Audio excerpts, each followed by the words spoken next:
Now welcome back to part 3 of Chitty's overland adventure from the UK all the way to Australia. Now in part 1 and part 2 I outlined how complex it was to actually build the car and then all the trials and tribulations of getting it ready before we went on our big trip. And it was a bit of a struggle pulling it all together and wondering whether we'd ever pass an MOT, whether we'd ever get it road legal. And then would we actually ever get everything sorted, get a bit of money, rent the house out, sort the children out, sort the cats out, and then, plan a day then we were actually going to leave the UK and head for Australia. And I had a few concerns with the reliability and the fuel consumption and oil, and hadn't done much with the engine. And as in part 2, you saw how I had a lot of problems with the rear diff axle, the differential, it leaking oil, having to put a new clutch in, and all those sort of things, which made it really quite complex. And that that big question about would I ever break down, and the fact that I thought I broke down in England, which was really embarrassing before we actually managed to get to overseas, to get to France. Anyway, we arrived in Calais and it was midnight, as I said before, and we found a campsite. And because we didn't know what we were doing and we didn't know where we were going to camp, that really made a lovely sense of adventure. And we woke up that next morning, and I guess that's the first time we felt like we achieved something, because we actually had got to France and we'd camped for a night, which was really great. And we thought, because we're going to go from France and we were heading for Germany, because in Germany there is a castle called Neuschwanstein, and it's in a small Bavarian village called Fusen. And this is where they filmed some scenes for Chitty, Chitty, Bang, Bang. And the castle is King Ludwig's castle. It's a stunning, typical Disney fairy tale castle. When I say Disney, I mean this is the original thing, probably what Disney had modelled it on. And it's a fantastic castle, but it was used in the film of Chitty, Chitty, Bang, Bang. And it was used as the Chitty flew over, and you could see the castle from below. So this was a place that we were going to head for, because that'd be great to tick the box, take Chitty to the castle that was in the film. So on the way we thought, we'll stop at Luxembourg and Belgium, because it's two countries sort of adding to the list really, and they're on the way. So we went through Luxembourg, Belgium, and we stopped at Belgium, and that was our first, I guess, a little bit organised camp night. And it was a lovely place. It was like a manor house with some grounds, and we went into this campsite, and they ushered us over to a place right next to a really dodgy looking caravan. And I thought, okay, that's cool. And it almost looked like a mobile galleon and had a pirate flag flying from it. And I thought, okay, well, whatever. And then the guy, as we parked up Chitty, the guy came out of the caravan dressed as a pirate. Well, he's got a pirate's flag and he came out dressed as a pirate. And I instantly thought, oh God, we've been given the camp plot right next to the village idiot. How wrong could I be? This guy, he came over, introduced himself, shook our hands, made us feel incredibly welcome. Really friendly guy. Popped back into his mobile galleon and came out with a bottle of red wine for us. And we sat and talked and drank the wine, and it was a really lovely impromptu evening. And Chitty was such a great introduction to that.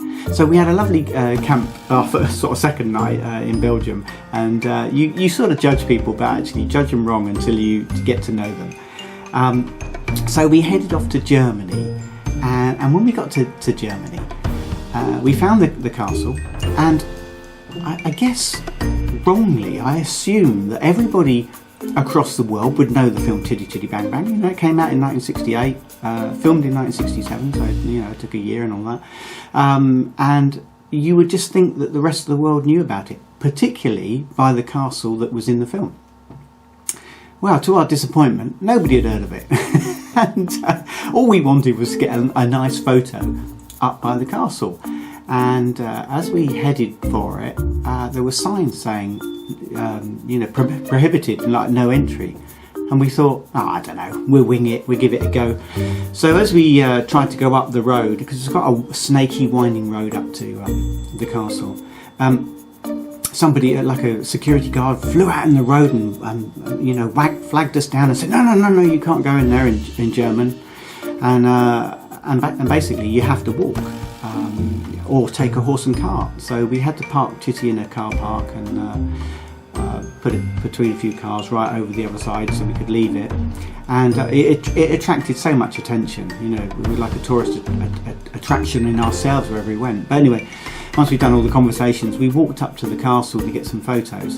And we had a guide who showed us around, which was lovely, but they hadn't heard of the film.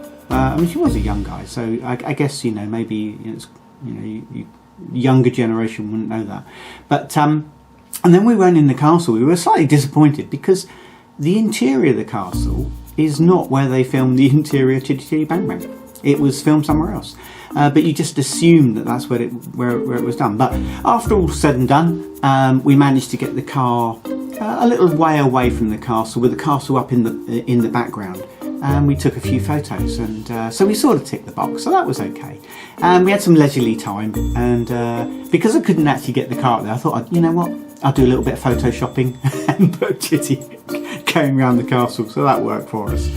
And we had some lovely time going across the lake and really enjoying the beautiful Bavarian scenery, because it's cracking. It's a lovely place, and the people were really hospitable, and the beer was great. So that was lovely. So then we head off over the Bavarian mountains. It gets a little bit the Tyrol, going into the Tyrol, into Austria. And this is where the scenery was absolutely beautiful, because you're starting to hit the Alps now.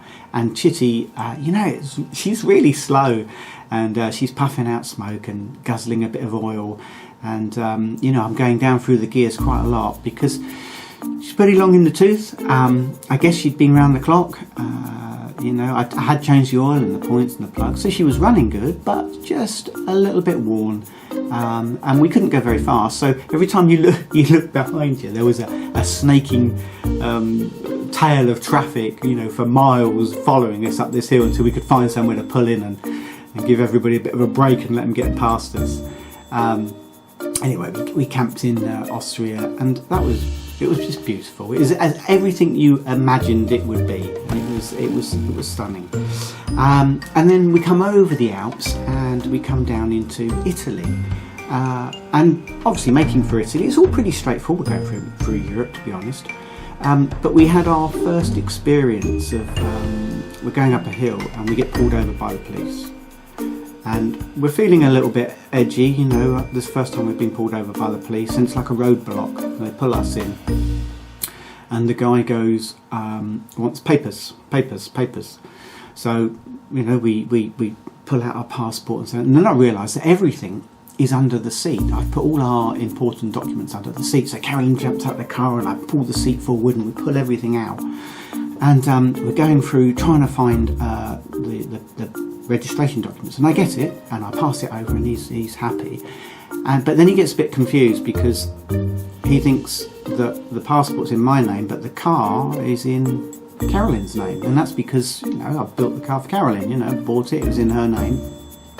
So he wants Carolyn's passport because she's on the registration documents. Well, she grabs her bag and she starts furking through it all a little bit stressed. There's a couple of coppers there. They've got their black sunglasses on. They've got their guns on their holster. It's very intimidating. And they're very stern-faced. And as she pulls out her teddy bear, he sort of raises an eyebrow. And then she pulls out teddy bear number 2. And then teddy bear number 3, and then teddy bear number 4. Well, she gets to teddy bear number 6. They're all quite small, and clearly wherever she goes, she takes these bears. But as she gets to number 6, the bloke has given up the will to live and is not bothered anymore. And so then they start shaking our hands and they want a photo by the car, and we do loads of photos with them, with the police by Chitty, and they do loads on their mobile phones. So actually it worked out pretty well. and we're going to head for Lake Garda. Well, on the way, the heavens open, and I mean it is absolutely torrential. And this is the first time where I really realised that how unwaterproof Chitty is. So we've got the cab on there, and we've had this vinyl roof made and roll down plastic windows. And when you've got the plastic windows on, the heat from the engine comes in the cab, and it is absolutely, it's like a sauna. I'm not kidding. So you're in Italy, so it's warm, but it's raining, so we've got the windows rolled down, and so it's just holding all this heat, and it is like a sauna. But it's raining so hard that there is rain obviously on the outside, but it's coming down the inside of the windscreen as well, and it is pooling all over the dash and coming down across all the clocks and onto the floor. And no word of a lie, I because my feet were so hot, I'd slipped my deck shoes off, and I was driving without my deck shoes on, and they filled with water. My deck shoes filled with water so much, and I put my hand around, because the little windscreen wipers are a little and after a while this thing gave up the ghost. It just didn't want to work anymore, so I stuck my hand out with a chamois lever, and I was trying to wipe the windscreen with a chamois lever, because we're on one of those roads that there's nowhere to stop. The world's behind you, it's pouring down with rain, and you're like committed. And so I'm trying to wipe the inside of the windscreen, and Carolyn's on the other side, and she's wiping the inside with a little chamois pad, trying to so we can see where we're going. And I mean, it was so heavily raining, and everything was so wet. And you know, we did find somewhere to pull over, which was okay. But it sort of made me think I need to do something about this. And further down the line, we do go off and buy a bit of mastic to try and seal some things up. And it's sowed the seed about buying a car cover, because when we park up in the evening, if the heavens open, it's clearly just going to pour down, and the car's just going to get soaking wet. So we thought if we had a car cover, at least we could cover it up, and you know, I think that'd be pretty cool.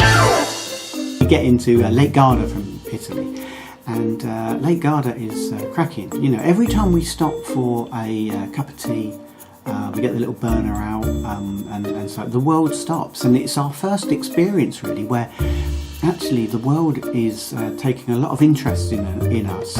And you know, all the cars coming towards us, they're all waving and you know, smiling and so on. And it's taken us a little bit of time to get used to all this sort of interest and drive and concentrate. And there was one particular time we're driving along in Italy, along the main road, and there was a van alongside me, because we're driving now on the right, and we're on like a dual carriageway, so they're overtaking us on the left-hand side, and I can see in this van, it's getting closer and closer, and the driver is he's clearly on the other side, because they obviously sits on the other side, but his wife's there, and she's got a mobile phone, and she's a lovely smile on her, really full of it, and she's beckoning him over to get closer and closer to get a photo, until he gets so close. He nearly takes my front wing off, and I have to swerve into the hard shoulder, and there's a real panic moment then, and you know, they shoot across the other side, and you know, it was the first time I thought, you know, I really have to pay attention to the interest that it's causing. So our plan is get to Lake Garda, find a nice campsite, and then go and visit the sites really, which we do. And Lake Garda is beautiful, and lots of tourists there. And again, we were pretty much overwhelmed with it all, and Chitty was running really good. So I guess this part of the trip, we were almost holidaying it. It was just lovely. It was just a nice holiday. So we decided to head for Venice. But you know, I can't really take Chitty into Venice. You can't really take a car into Venice. You know, it's all canals and so on. So we drive all the way around. Like, there's another side of it, Jesolo, and we find a nice campsite there. And we can put, because you're in a campsite, it feels quite secure, so we feel like we can lock Chitty up and leave it, and we take a boat trip over to Venice.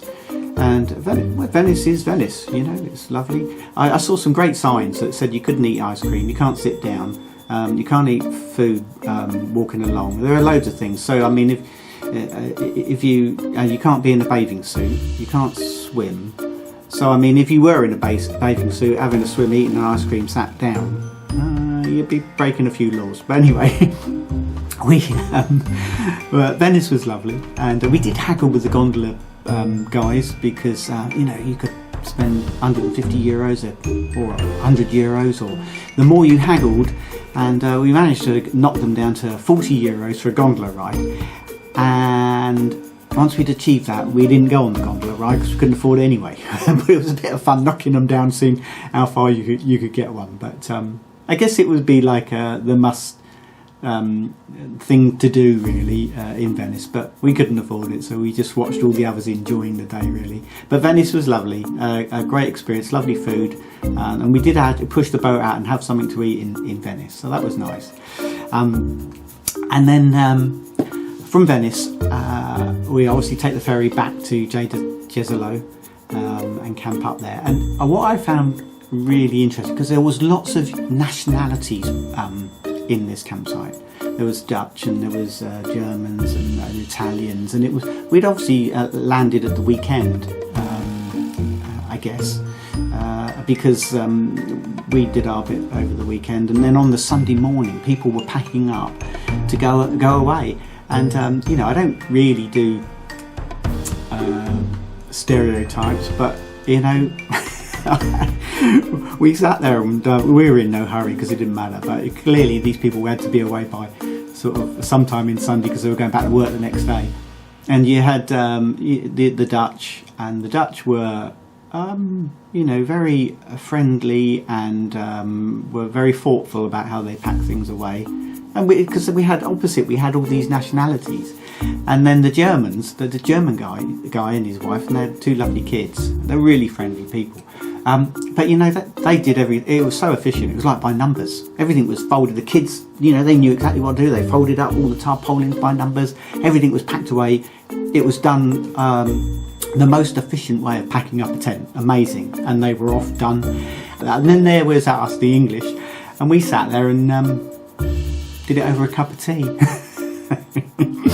Anyway, we get down to Rome, and we drive through Rome, and Rome is an absolute nightmare. I realised the only benefit of being in a car that stands out is that everybody is looking at you, and because they're looking at you, they know where you are. They're not ignoring you. So that made the traffic a bit more manageable, although it was manic and full on. But anyway, we pass through Rome. We find a campsite outside of Rome, and again, we want to do the site, so we park up, find a decent, secure campsite, and we befriend some Dutch family, and they look after the car for a day for us. And we go into Rome, and we do the Colosseum. The Colosseum's brilliant. I mean, I really enjoyed that. My wife doesn't do history. Caroline doesn't do history. It's a bit of a heathen, really. She thought it should be pulled down and build a shopping mall, but I thought it was great, And there was one side of it that was really bizarre, because there is you can join the queue and you can pay to get in, or you can pay. There's a lot of touts, and these touts are selling you a ticket where if you pay a little bit extra, they will get you in quicker. Now the thing is, these touts are so efficient at doing it, of encouraging people to pay a little bit more to get in quicker, that their queue has now become bigger and longer than the queue it is to get in if you just pay the normal price. So I got in quicker than them because they'd done such a good job of engaging all these other people to pay a bit more to get in quicker, which they didn't. But anyway, and Carolyn found it incredibly interesting, people watching, because there's Americans and there's Italians and British and all different nationalities, and how they all go about with their little headphones on, all bumping into each other. But Rome was great. We did all the done sites, all the Roman bits and bobs, and it was fascinating, really. So it was worth ticking the box. But again, we were on a mission. We were enjoying this part of Europe. Whilst in Rome, we went to the Vatican. And that was great. That was good to see. That little city within Rome. And Carolyn, because she went to a convent, she knew a bit about all the religions and all this, and she was pointing out certain things and different nuns, and I don't know what it was, but anyway, she was on the ball. So after Rome, our main goal is now to head down to the Amalfi Coast. This is a particular place that we'd like to go to. We're going to head all the way down to the bottom of Rome. And Amalfi Coast really put Chitty through its paces. It's really hard to find places to stop. You've got to have your wits about you, really. But the Amalfi Coast, because it's up and down and round, and you're on a sheer cliff, and you've got a coach coming the other way, and it's snaking traffic, and I'm up and down through the gears, and really working the car really hard. And whenever we could find somewhere to stop just to pull over to get a photo and look over the cliffside was brilliant, because the scenery is amazing. But again, we would attract all the tourists, and they'd all pull over and want to take a photo of our car, which was really flattering. But I realised then that going up and down these hills, how slow Chitty was, because I'm going up a hill and it is a snaky, windy road and so on, and behind me is a cyclist, a typical cap on, and he's got a yellow jersey. I don't know, it's not Tour de France, but he had a yellow jersey and wraparound glasses, and I look in the rear view mirror, and all I can see in the rear view mirror is his little head bobbing up and down. He's right on my tail, and behind him is a snake of traffic, miles behind. And as we go up this real steep hill, I'm down into first gear, and he overtakes me. We get overtaken by a cyclist. I'm not kidding. This bloke Ewo's like a bullet past us uphill. And that's the first time I thought, Chitty's really slow and the engine is really worn. And if there was one time that I wish I had some wings on the car, you could press a button and open them, that was the time. But anyway, this cyclist overtook us, and that was really embarrassing. And I had to keep finding places to stop to let all the traffic go by, because you could feel the pressure of these vehicles. It felt like in Europe people were very impatient to get where they wanted to go, so big learning curve really. So we head down, we go to Amalfi and the place, and we take all the loads of photos. It's absolutely cracking, and just the sights of Italy, it's so vibrant. And the police, and we found now that we were being pulled over by the police on a regular basis, and most of the times it was just for a photo. They'd ask for your driving licence, they'd ask to see your passport, but mostly it was to get a photo, which is it's pretty flattering. So we head to the bottom of Italy, and there's a strange one, this, because we found this beautiful campsite by the beach. And it was one of those places where you think you could stay for a while, And one evening we go down to the campsite and we sit on the sand by the beach. You just walk through some trees. The car wasn't too far away, and we sat on the beach. And the sun was going down, and I thought, we're just going to savour the moment here. And then a van turned up with a load of barriers, and they put these barriers in a U shape, so they come up from the sea, they go across the beach and then back down to the sea, and we're actually sat right in the middle of this. There's no people about at all, we're just sat in the middle. You think, this is really strange. They didn't come up to us and say, could you move or come out, they just left us sat there. It's really strange. Anyway, we sit there with these barriers, quite a big area they've cordoned off. I think, okay, that's fine, not, whatever.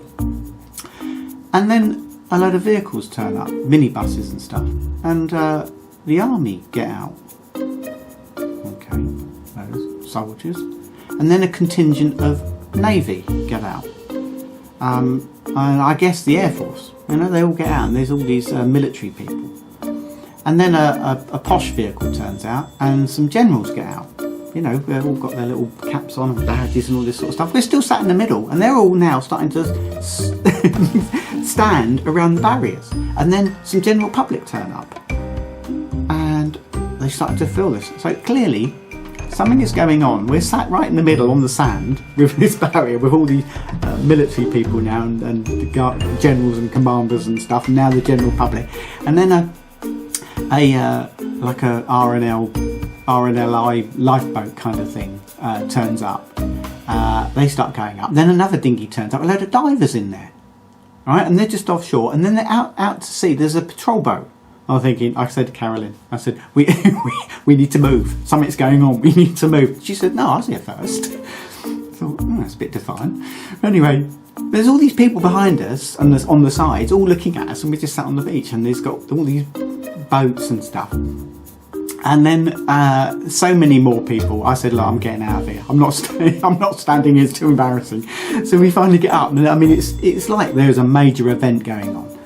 And then this Marine Institute vehicle turns up, Aquamarine or something like that. And they open it up, and they've got a turtle in there, and they're going to release this turtle. And they've made this area. So fortunately, we finally get out and we join the barrier and we watch them, and they release this turtle. So it was obviously a planned significant event, and it was wonderful to see. But being in the dark and watching all this happen around you was completely bonkers. But so we leave that campsite, and we are heading for a place called Brindisi. Now this is on the east coast of Italy, so we cross over, and Brindisi is the ferry port to take you over to Greece. So we book a ferry, and it's pretty expensive. It costs a bit of money, that actually a couple of €100, and we've still got this 15,000 quid that's whittling away down into 13,000-12,000 pounds. Fuel and campsites and ferry fares. But anyway, we booked this ferry, overnight ferry, to Paxos, I think it is, which is not far from Athens, so it's a great way to go. But whilst we were in the queue, the police turn up and park right next to us, and they want to take a load of photos again, and they're all over it. They all want to know about where it's built and where you're going, and it's such a brilliant introduction. Which is great, really, if you need a bit of help and a bit of advice. But anyway, we get ushered onto the ferry finally, and the guy who's doing it, I mean, he was like something from the 70s. He had this lovely white shirt open, he had a big hairy chest, he had a great big black wavy hair, big medallion hanging in it, big bushy moustache, and he was clearly in charge. He had a few stripes on his epaulets, dark sunglasses, typical Italian. And he, as he goes to flag us forward, Carolyn's clearly taken by him, and he pulls his sunglasses down and winks at her. Made her day, I think. Anyway, he ushers us on, and we get over to Greece. So we feel like we're making headway now. We're on our way to Greece, which is pretty cool. And it's a lovely journey, go across the Adriatic Sea. And we arrive in Greece, and we are looking for a campsite where, if we can get close to the beach, that would be absolutely perfect. So we're looking for a campsite by the beach in Greece. Now, amazingly, we find a campsite on the beach in Greece, and it's cracking. And I remember the guy, he wasn't Greek. I think maybe it might have been Indian or something like that, but he was only very young, and he had his girlfriend with him, and he was clearly more interested in his girlfriend than putting us in onto the site, because it was now getting to October, I think, so it was right at the end of the season, so the campsite was really empty, and we managed to get a pitch a few yards from the sea on the beach, which was absolutely stunning, a brilliant place to camp. And it was cheap, I don't know how many euros, but I remember it being pretty cheap. And this made it a great base to go and see a bit of Greece. So we plan again, to cover Chitty up, and we go off to the Acropolis for the day, because I'd love to see that, a lovely sight. We couldn't get a photo with the car by the Acropolis, unfortunately. It just didn't work out like that, but it would have been great if you could. But all the time I was driving Chitty, I started to realise that the car was guzzling a lot of oil. In fact, it was getting really concerning, because I was thinking it was starting to guzzle more oil than it was petrol. You know, I only did 16 miles a gallon, but if I did a long drive of, say, 300 kilometres, 400 kilometres, which is, you know, it's a big old drive for Chitty, 250 miles, something like that, I don't know, 300 miles, I'd put a litre of oil in it. So it would leak and burn a litre of oil. And that would, you know, mainly from the sump. It would come down through the sump, it would just drip. And I know all Land Rovers drip oil. And there's a little thing that they say that, yeah, if it's leaking oil, you know it's okay, because if it stops leaking oil, you've got a problem, because there's none in there. So, but anyway, it was starting to leak a lot of oil. Well, it didn't start, I mean, it was always leaking oil, it's just that it became apparent now to me. So I checked the dipstick every day, but not only was it leaking oil from the engine, it was leaking oil from the gearbox and the transfer box, the front differential and the rear differential, so the axles, you know. So everywhere that held oil was leaking. Leaking. So it was a bit of a concern. So I really, every day I'd go through this routine of going and checking the oil levels on every bit that took oil. Anyway, so this is eating away at us, but we can have a relaxing day because we go to the Acropolis and we see all the sights, which is great. You know, it's a sight to behold, really, in Greece. But I'm thinking now it would be sensible to get this oil leak done. The main bit was the sump. So the sump is the bottom of the engine. It's like a big bit that bolts onto the bottom that holds the oil. And in between is a seal, a big gasket. Now, I've taken a gasket set with me, a Land Rover gasket set, the whole lot. And I thought, you know, I can replace this myself. It's not a massive undertaking, being able to replace this. But we were camped on a beach, and it was windy. And if you're on a beach and it's windy, you're going to get sand everywhere, and sand in engines just does not work. So it was a bit hard to do that. So we asked around, and actually there was a Land Rover dealership, garage, specialising in Land Rover. It wasn't a big place, but we thought, you know, maybe we'd pop it into them. So we head off and we find this little garage, and they are all over the car. They think it's wonderful. And they said, look, we're really happy to do this because you've got the gasket and no problem. It won't cost too much, but we are so busy, you need to bring it in at about 7:30 in the morning. And we do it then before we start our day because we're just so busy. So that's cool, you know, we're really happy with that. And yeah, you know, really grateful that they're going to do this. So we decide the next morning to get up at 6 o'clock. And, you know, now because we're sort of like mid-October or whatever it is, maybe moving on a bit more now, I don't know. But anyway, so it's 6 o'clock in the morning, it's now dark, it's still dark. And we get up and we start to pack all the tent down and everything, and we're putting all the gear on the back of Chitty. And it is, like I say, it's dark, you know, and we get into our routine, we know exactly what we're both doing. And I climb up on the back of Chitty where the rack is and so on, and I put the tent and all the baggage and so on, and I start to pull a bungee over to latch it down. And as I do, this bungee cord, great big yellow thick bungee cord, snaps into my eye, clean on, and it's pitch black, and bang, I get the biggest shock of pain in my life that I've ever felt. I've never felt like this before, and I just collapse. My hand goes across my face, I collapse and I just drop off the back of the car, and I feel myself feeling sick, and there's this massive pain in my eye, and I am rolling over like a spaded worm, you know, because it's just so much pain.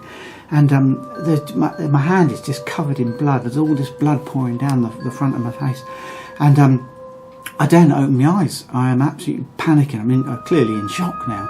And I open this eye, and I can look at Carolyn, and I can see the horror on her face. And you know, that even makes me feel even worse. I've got this massive pain in here, and I'm thinking I've lost my eye. This bungee, I have lost my eye, and there's just blood all pouring down everywhere.